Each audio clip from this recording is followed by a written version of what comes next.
नमस्कार मित्रों, मैं हूं दुर्गेश वाजपेयी। आप सभी का एक बार फिर से स्वागत है हमारे चैनल बाबा बद्री ब्लॉग्स में। आज हम आपको रूबरू कराने वाले हैं भारतीय नौसेना के युद्धक पोत INS खुखरी से। युद्धक पोत जो है, जो खड़ा हुआ है हमारा, इसको देखने के लिए आपको लेना पड़ेगा यहाँ से टिकट। ये है बुकिंग काउंटर। तो below 15 year ₹50 and below above 15 year ₹100। और ये मैंने यहाँ से परचेज किए 2 टिकट देखने के लिए खुखरी।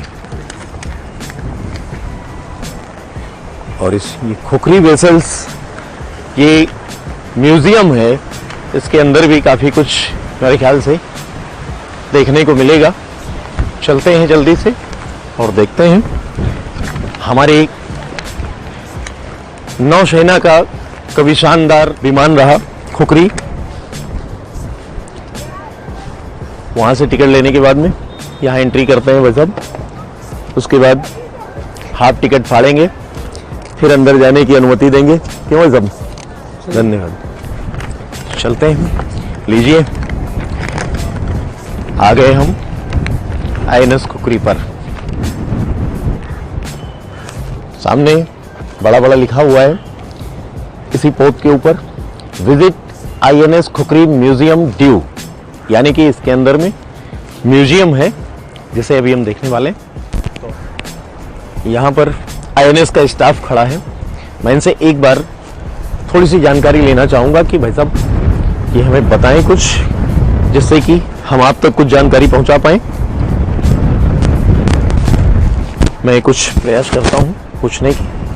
ये हमारे एक्स नेवी के जवान रहे हैं, ऑफिसर्स रहे हैं, मिस्टर सुभाष जी। आप थोड़ा सा इस खुखरी के बारे में प्लीज बताएं। जरूर बताएं। Thank you sir. एक INS खुखरी था इससे पहले। जी। INS खुखरी को पाकिस्तान के सबमरीन ने टारपीडो मार दिया, तो नीचे से पूरा शिप फट गया। शिप फट गया 9 दिसंबर 1971 को। जी जी जी जी। तो उसमें 194 हमारे सोल्जर जो पानी में समाधि हो गए थे, इंक्लूडिंग हमारे कैप्टन थे महेंद्र नाथ मुल्ला। वो अपने सल्यूट मारते हुए उन्होंने जल समाधि ले ली। मेरे ख्याल से ये वही स्टोरी है जिसमें महेंद्र नाथ मुल्ला जी ने अपने कई साथियों को जबरदस्ती INS से बाहर किया और खुद उसी पर जमे रह गए। उन्होंने कहा कि मैं आखिरी क्षण तक इसका साथ नहीं छोड़ूंगा। ऐसे जवान थे हमारे भारतीय सेना के। उनके साथ में ऑफिसर भी थे, वो उनका साथ छोड़ा ही नहीं।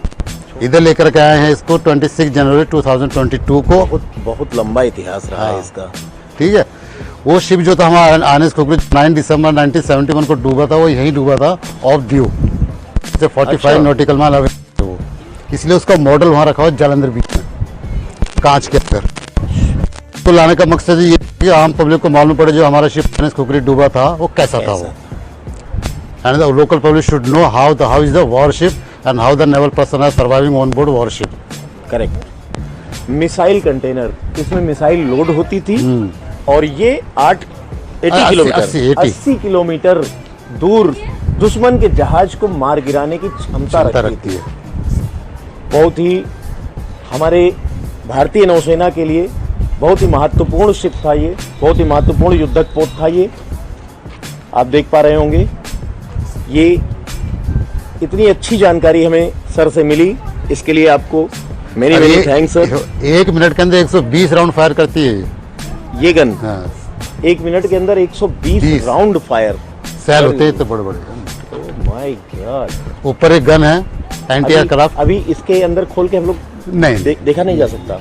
ये खाली यहाँ से कुछ नहीं होता, नीचे से ऑपरेट होते हैं सभी। ये तो खाली मेंटेनेंस के लिए जाते हैं आदमी बस, या कुछ खराबी आएगी तो जाएंगे। अच्छा अच्छा। ओनली मेंटेनेंस के लिए। ऑपरेट नीचे से होती है, ऑपरेट अंदर से होती है। मिसाइल भी नीचे से ऑपरेट होंगी सब। ऊपर एंटी एयरक्राफ्ट गन है ऊपर, जो जाओगे ऊपर आप हेलोडेक पर, वो 1 मिनट में हवा में भी ये मार कर सकता है। वो ऊपर है दो, तो वो 1 मिनट के अंदर 4000 to 5000 राउंड फायर करती है with in a minute. Within a minute 4000 to 5000। भाई साहब, इतनी जल्दी हम आप गिनती भी नहीं कर पाएंगे। कितना भी जल्दी आप बोलना चाहो, आप 5000 शब्द 1 मिनट में नहीं बोल सकते हो। भी नहीं कर पाएंगे, नहीं कर पाएंगे भाई साहब। Okay sir, thank you sir, thank you very much, बहुत अच्छा लगा। Your good name sir? Dharmendra Singh. Mister Dharmendra Singh ji और मिस्टर सुभाष सर, आप लोगों से मिलकर बहुत अच्छा लगा। थैंक यू आपने बहुत अच्छी रोचक जानकारी दी और ये जानकारी शायद हम ऐसे इकट्ठा नहीं कर पाते, कितना भी हम म्यूजियम देख लेते, लेकिन आपने जो बताया इसे हम अपनी जबान से एक्सप्लेन भी इतना अच्छा नहीं कर पाते। तो आपकी वजह से हजारों दर्शक हमारे इसकी जानकारी ले पाएंगे। बहुत बहुत धन्यवाद सर। मैं सब अपने आप को बड़ा सौभाग्यशाली महसूस कर पा रहा हूँ मैं कि मैं अपने सेना के इस गौरवशाली जहाज के अंदर अपने आप को मैं प्रवेश करा पाया हूँ। आप देख सकते हैं कितना खूबसूरती के साथ, कितनी साज सज्जा है यहाँ, कितनी मशीनरीज लगी हुई हैं, आप देख पा रहे होंगे। यहाँ से लोग जो क्रू मेंबर्स होते थे वो नीचे जाते थे और अभी तो शायद आम पब्लिक के लिए ये बंद है, आगे से जाएंगे हम लोग नीचे। एक बहुत ही रोचक जानकारी आपको मैं देना चाहूँगा। हेड्स ऑफ मिस्टर मुल्ला साहब, हमारे कैप्टन मुल्ला साहब थे जो कि टीम लीडर थे इस कुकरी के क्रू मेंबर्स के। सामने नाम आप लिखा हुआ है, देख सकते हैं, captain M.N. Mulla on eternal watch. तो मैं ऐसे बहादुर जाबाज अधिकारी को हैट्स ऑफ करता हूं, मैं सलाम करना चाहूंगा, मैं नमन करना चाहूंगा मिस्टर कैप्टन M.N. मुल्ला जी का, जिन्होंने अंतिम क्षण तक अपने इस जहाज को नहीं छोड़ा, एक एक जवानों को बाहर निकाला और स्वयं इस शिप के डूबने के साथ साथ ही वीरगति ली। तो मैं चलता हूं अंदर और आपको कोशिश करता हूं दिखाने की, एक एक चीज यहाँ की एक्सप्लोर कराता हूं। आइए ये देखिए, यहाँ पर ये डॉर्मेटरीज बनी हुई हैं। ये जो क्रू मेंबर्स और हमारे सैनिक होते थे यहीं पर सोया करते थे। ये आप देख पा रहे हैं, यहीं पर सोते थे और ये उनके साजो सामान, जो कुछ भी वेपन जो भी होते थे वो रखते रहे होंगे। यहाँ पर उनका अपना सामान रहता रहा होगा। मैं चलता हूँ और ये देख सकते हैं एक वैसी ही विंडो यहाँ पर बनी हुई है। यहाँ से भी क्रू मेंबर शिप के नीचे जाया करते थे। आइए अंदर चलते हैं और दिखाते हैं। इधर ये एरिया में भी, दिस इज पेंट्री एरिया। ये यहाँ का भोजन कक्ष हुआ करता था। यहीं पर ये फूड मेकिंग रूम इनका है। ये किचन है यहाँ का INS कुकरी का। आप देख रहे हैं बहुत अच्छे से पूरे किचन को, और बड़ी लोहालाट तरीके से, अगर शुद्ध भाषा में कहें तो ये बहुत मजबूती से पूरा किचन बनाया गया। बहुत सारी चीजें, इक्विपमेंट सारे यहाँ पर लगाए गए किचन के। और इसके बाद में मैं देखता हूँ आगे और क्या अच्छा है। ये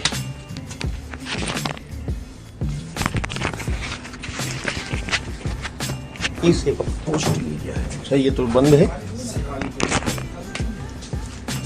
और इसके बाद में वॉच एंड स्टेशन बिल, ये कुछ वेपन्स हैं और ये हमारे नौसेना के अधिकारी हैं जिनकी फोटोज यहाँ पर लगी हुई हैं, इनके पराक्रम की, इनकी वीरता की गाथा की। और ये में भी हो सकता है ये उनका प्लानिंग रूम हो या बैठकर भोजन करने की जगह हो। कुछ उस तरह की टेबल्स लगी हुई हैं, हो सकता है यहाँ बैठकर भोजन करते रहे हों ये लोग।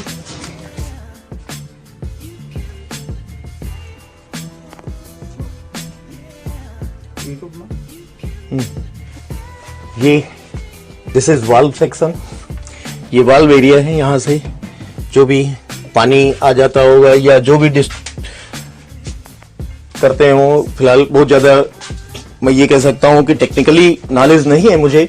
जो फीचर, जो चीजें दिखाई दे रही हैं, मैं उसी के अकॉर्डिंगली आपको बताने की कोशिश कर रहा हूँ। और देख सकते हैं ये एरिया। और अभी इससे पहले मैं इधर चलता हूँ, आपको दिखाने की कोशिश करता हूँ। हाँ भाई ये ये सर इधर है।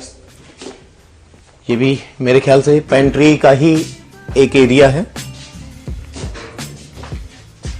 ये भी पेंट्री एरिया है। यहाँ पर बैठ के मेरे ख्याल से हमारे जो भी अधिकारी, जो भी जवान नौसेना के क्रू मेंबर्स भोजन करते रहे होंगे। यहाँ उनकी चेयर रहती रही होंगी और इधर ये टेबल होती थी। इसके बाद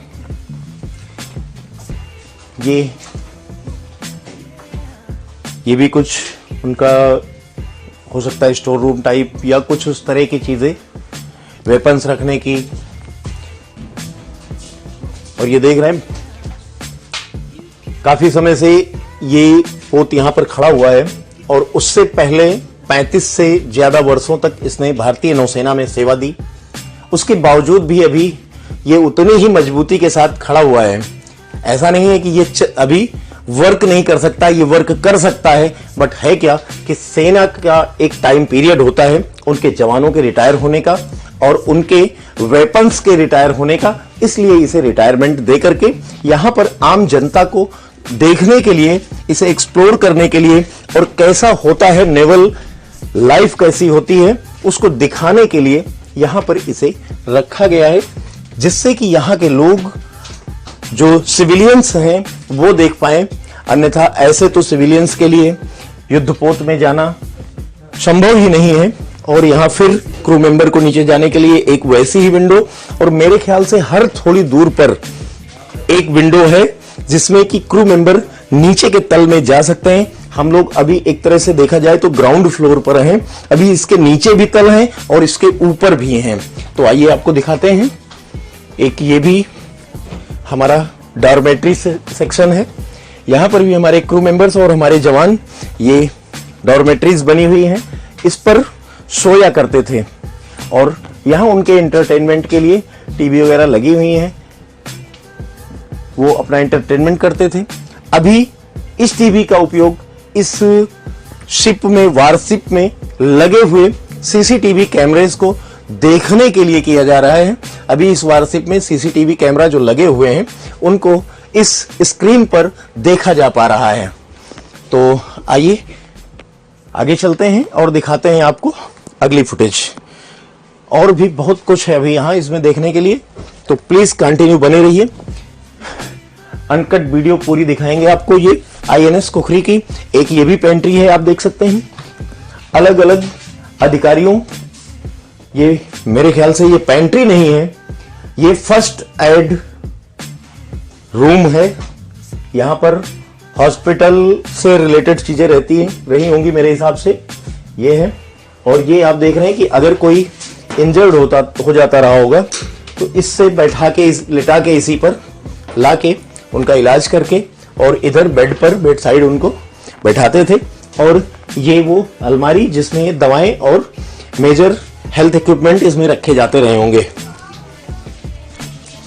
और ये आप देख पा रहे हैं ये ढक्कन, ये भी यहां से भी नीचे उतरने का रास्ता हुआ करता था।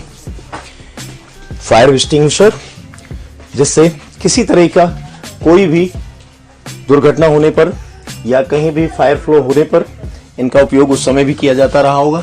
पूरी सुरक्षा के साथ नीचे के पोर्शन में अगर पानी आ जाता है तो ये पॉइंट दिए हैं, वाल पॉइंट, इनसे पानी को बाहर निकाला जाता रहा होगा। और उस तरह की जैसे कई विंडो लगी हुई हैं। और हम आ गए हैं अभी आईएनएस के सबसे ऊपर के तल पर, और इसके ऊपर चलते हैं, आपको दिखाते हैं।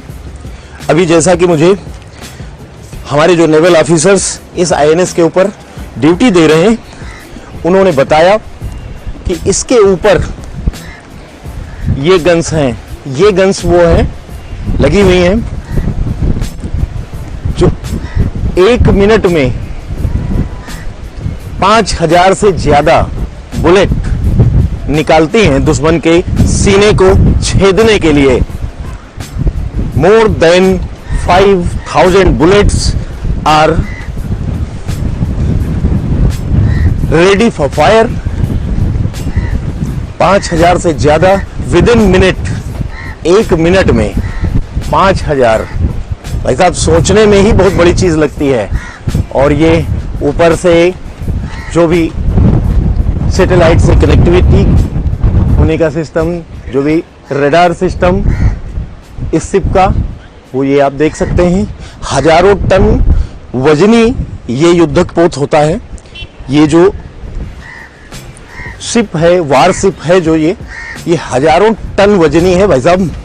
ये टिन नहीं है, ये आप देख रहे हैं ना, ये बहुत मोटे वजन लोहे का बना होता है कि छोटा मोटा कोई भी अटैक हो तो इसे छू भी न पाए, तोड़ना तो दूर की बात है, इसे छू भी न पाए। जब बहुत बड़े बड़े टॉर्पीडो से अटैक होते हैं तब ऐसे जहाज डिस्ट्रॉय होते हैं। जब बहुत बड़े बड़े टॉर्पीडो या बड़ी मिसाइल्स इनके ऊपर लगती हैं तभी ये हो पाते हैं। छोटी मोटी गोलियां ऐसे अभेद्य जहाजों में कुछ भी नहीं कर सकती हैं। तो थोड़ा सा आगे और आएंगे, थोड़ा और आपको दिखाएंगे, आइए।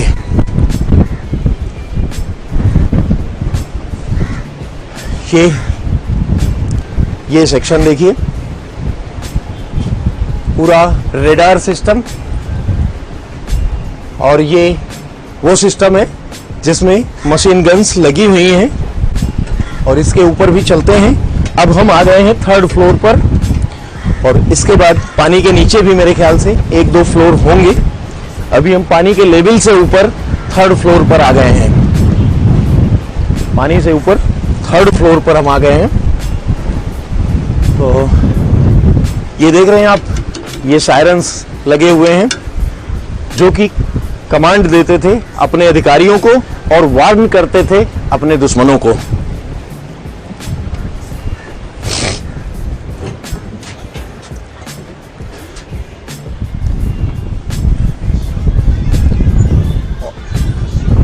और ये है, सर आ जाऊं? धन्यवाद सर। और ये है वो ऑपरेटिंग रूम जहां से कि हमारे नौसेना के इस गौरवशाली जहाज को ऑपरेट किया जाता था। आप देख सकते हैं पूरा यही है वो ऑपरेटिंग रूम। हमारा चालक दल यहीं पर बैठते थे, वो इसे चलाने वाले अधिकारी। और सामने देखिए, यहां से हर तरफ 360 डिग्री बराबर दिखाई दे रहा है। ऐसे तरीके से ये विकसित किया जाता है। जो कैबिन है ये हमारे क्रू मेंबर्स के लिए। और ये सीनियर पर्सन जो भी सेना के होते थे। और देखिए इसमें फोटोज लगी हुई हैं, survivors of the fateful fight 1971 वार के जो भी शहीद हैं उनकी ये फोटो लगी है। मैं इनको सैल्यूट करता हूं। इन्होंने हमारे देश के लिए अपनी कर्तव्य निष्ठा के लिए अपने प्राणों की आहुति दी, वीरगति ली। बहुत ही सौभाग्यशाली रहे हैं ये कि इन्हें अपने देश के लिए कुछ करने का मौका मिला।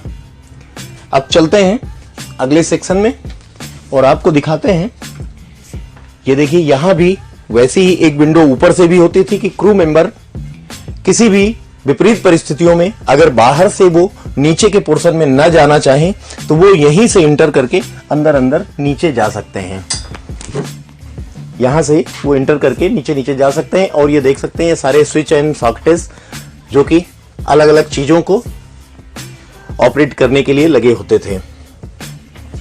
और हमारे एक नेवल ऑफिसर साथ में हैं। हम चाहेंगे कि थोड़ी सी इस केबिन से संबंधित जानकारी आप हमें दें।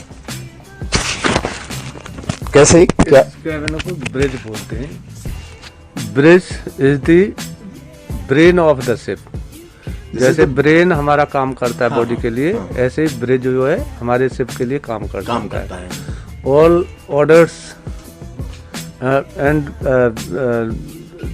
announcement whatever is made by the bridge, the commanding officer's order will be followed and will be complied. Okay.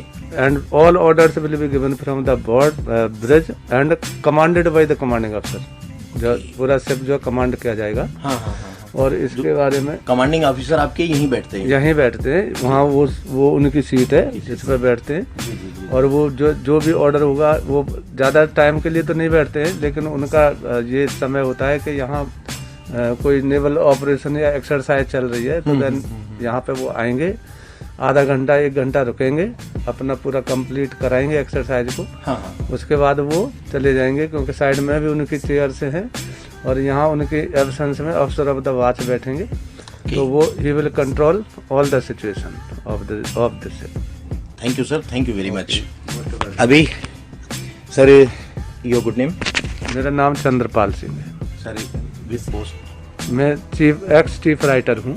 X chief writer? जी, राइटर जी सर। राइटर की क्या? क्लर्क होते हैं, head clerk. Okay okay okay okay. Ex chief writer mister Chandrapal Singh. क्या बात है sir. मेरे ख्याल से आप यूपी बेल्ट से हैं? सर मैं लखनऊ से। कि हमारे नेवल ऑफिसर्स सिंह साहब हमारे साथ थे, जिन्होंने आपको बारीकी से पूरे इस केबिन की जानकारी दी कि कहाँ क्या होता है। यहाँ पर हमारे कमांडिंग ऑफिसर बैठते थे, यहीं से वो पूरे क्रू मेंबर्स को और अपने स्टाफ को, अपने अधिकारियों को कमांड करते थे। उसके बाद में यहाँ जब यहाँ से कमांडिंग ऑफिसर जाते थे तो उसके बाद में इस सीट को संभालते थे ऑफिसर्स ऑफ द वॉच, जो जिनकी देखरेख में ये युद्धपोत आगे चलता था। तो मैं फिर से शिप के अंदर इस तरफ आ गया हूं और ये देख रहे हैं कितनी खूबसूरत सी ये काफी ऊंची चेयर पड़ी है। यहाँ पर अधिकारी बैठकर बाहर का वॉच करते थे, बाहर का एरिया, और सिचुएशन को देखते रहे होंगे। और इधर से हम आ गए,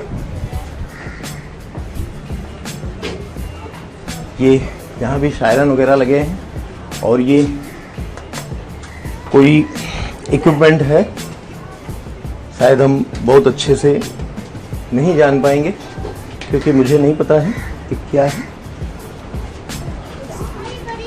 तो ये है, आइए इधर से उतरते हैं और आगे दिखाते हैं आपको।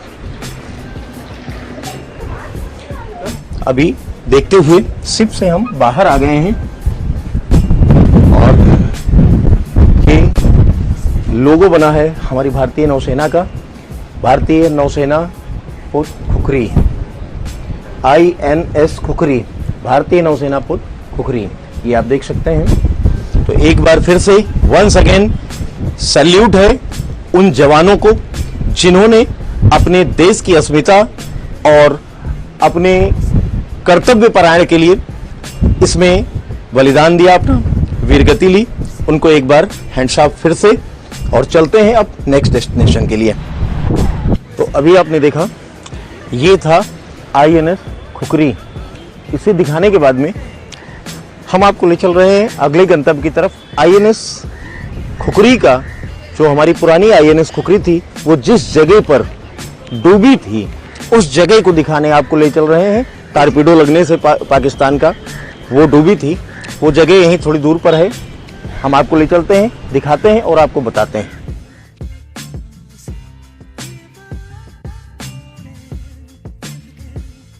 अभी आपको हमने जो INS खुखरी दिखाई थी वो जिस स्थान पर डूबी थी, अभी आपको हम उसी स्थान पर लेकर के आए हैं। ये जगह है जालंधर बीच। एक मॉडल बना करके उसी जहाज का यहाँ पर रखा गया है। तो चलते हैं और आपको दिखाते हैं। सभी को पैदल चलने की आवश्यकता नहीं है, अगर आप चाहते हैं तो यहाँ पर छोटी बैटरी चालित गाड़ियाँ मिलती हैं जिनसे कि भी आप लोग यहाँ तक आ सकते हैं।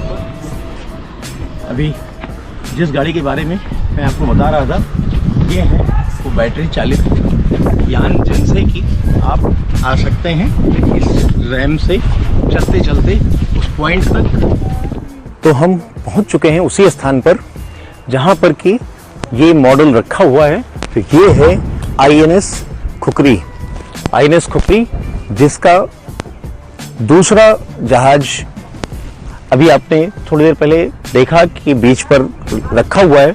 उससे पहले उसी तरह का एक ये जहाज जो कि पाकिस्तान के टारपीडो का शिकार हुआ था, उसी का मॉडल ये आप देख पा रहे हैं, आप इसे देख सकते हैं। मित्रों, ये हमारा एक प्रयास था भारतीय नौसेना के गौरवशाली युद्धक पोत रहे INS खुखरी की संपूर्ण जानकारी आप तक पहुंचाने का और देश के लिए अपना सर्वोच्च बलिदान देने वाले भारतीय नौसेना के वीर सपूतों को याद करके उन्हें सच्ची श्रद्धांजलि देने का। यदि आपके दिल में भारतीय नौसेना के लिए प्रेम और शहीदों के लिए आस्था है तो कमेंट में जय हिंद जरूर लिखें। नए हैं तो चैनल को सब्सक्राइब कर दें। जय हिंद।